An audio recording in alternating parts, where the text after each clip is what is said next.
দুষ্টু কোকিল ডাকে রে cook cook cook cook cook cook cook cook মনে বাঁশি বাজে রে cook cook cook cook cook cook cook cook.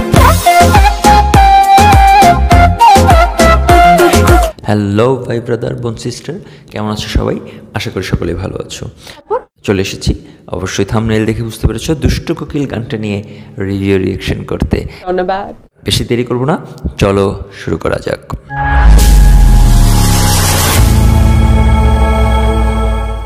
তো এই যে দুষ্টু কোকিল গানটা, এটাকে আসলেই খুব একটা দরকার ছিল? বলতে পারো এটা মুভি মুক্তির আগে কেন দিল না? কারণটা কি?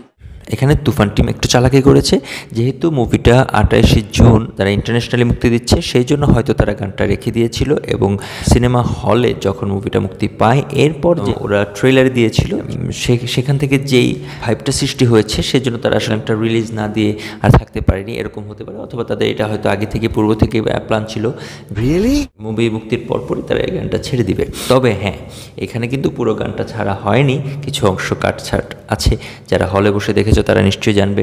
যেমন প্রথম থেকেই শুরু করি, ধরো এখানে গানের লিরিক্স সেই ভাল লাগবে, জমে একদম ক্ষীর হয়ে যাবে।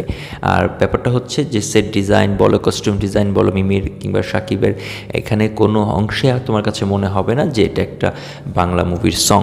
সত্যি কথা বলতে কি, পুরোটাই একটা মনে হবে তোমাকে একটা বলিউড বা তামিল একটা ভাইব দিবে। এবং এখানে গানের যে কথা, মানে গলাটা কনার সেই মানিয়েছে। ওয়াও, সত্যি কথা বলতে এখানে যদি কনার পরিবর্তে অন্য কাউকে নেওয়া হতো, জানি না কেমন হতো, কিন্তু আমার কাছে মনে হচ্ছে অন্য কাউকে মানাতো না। কারণ এইখানে কুক কুক কো কিংবা উ আ এরকম কিছু কিছু ইয়াগুলোর মধ্যে কনা একদম ভেতর থেকে যে আওয়াজগুলো দিয়েছে, এটা একদমই রিয়েলিস্টিক আওয়াজ ছিল।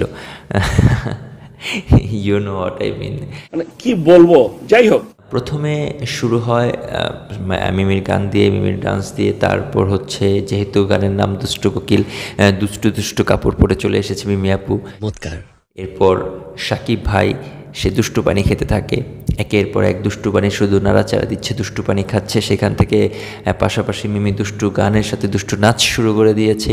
ঠিক আছে, এরপর একটা দুষ্টু ভাইয়া চলে আসে, যেটা সাকিব ভাইয়ার মোটেই পছন্দ হয়নি। দুষ্টু ভাইয়াটা এসে মিমির সাথে নাচতে চলে আসে। তো এখানে যে সিনটা কাটা হয়েছে, সেই সিনটা হচ্ছে সাকিব ভাইয়ের মিমিকে যেহেতু পছন্দ হয়ে গিয়েছে, তো ওই ভাইয়াটা মিমির সাথে নাচছিল, সেটা সাকিব ভাইয়ার পছন্দ হয়নি। সাকিব ভাইয়া ছোট ভাইয়াদেরকে দিয়ে পাঠিয়েছে সে যেন মিমির সাথে না নাচে, মিমির থেকে সরে যায়। কিন্তু সেই ভাইয়াটা কেন সরবো না, এই সিনগুলোই কাটা ছিল। তো সাকিব ভাই রেগে মেগে ফায়ার, এমনিতে সে দুষ্টু পানি খেয়েছে, তার মাইন্ডের মধ্যে দুষ্টু চিন্তা ঢুকে আছে, ঠুস এক রাউন্ডে শেষ। তো যখন সেই ছোট্ট দুষ্টু ভাইয়াটা পড়ে রয়েছে, সাকিব ভাই উঠে আসে। সাকিব ভাইয়ের ছোট ভাইয়েরা সেই দুষ্টু ভাইয়াসটাকে নিয়ে যেতে চায়, সাকিব ভাইয়া মানা করে, না সে এখানেই থাকবে, কারণ এটা হচ্ছে তার লাস্ট পার্টি। সব খবর নিয়ে ফেলিস। এরপর সাকিব ভাইয়া এসে আবার মিমিকে নাচতে বলে, মিমি আপু নাচে, সাকিব ভাইয়া নাচে, দুজন মিলে দুষ্টু গানে দুষ্টু নাচানাচি করে গান শেষ হয়। না আমি করি আর যাই করি, গানটা কিন্তু আসলেই খুব এন্টারটেইনিং ছিল এবং জোশ ছিল।